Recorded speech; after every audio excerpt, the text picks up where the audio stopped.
গৌরনদী পৌরসভার ৮ নম্বর ওয়ার্ডের গ্যারাকুলের এই সাইকোলো সেন্টারের রাস্তাটা 12 মাস এরকম থাকে।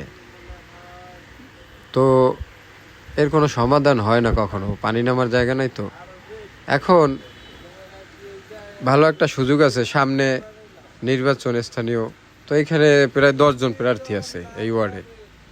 তো আপনাদের কাছে একটা অনুরোধ থাকবে, নির্বাচনে জেতার আগে কিছু করে দেখান জনগণের জন্য। সব প্রার্থীরাই নির্বাচনী ইস্তেহার দিয়ে থাকে যে নির্বাচনে জেতার পরে করবে, কিন্তু কোনো প্রার্থী যদি চায় যে এলাকা সুন্দর দেখাইবে, গ্রাম সুন্দর দেখাইবে, তাহলে সে ইস্তেহারের জন্য বা জেতার জন্য বসে থাকবে না। জেতার আগেই জনগণের জন্য ঝাঁপিয়ে পড়বে, জনগণের কল্যাণে, এলাকার উন্নয়নে, সৌন্দর্যে। তাই জনগণের সেবা করার মনোভাব নিয়ে এগিয়ে আসুন। ধন্যবাদ।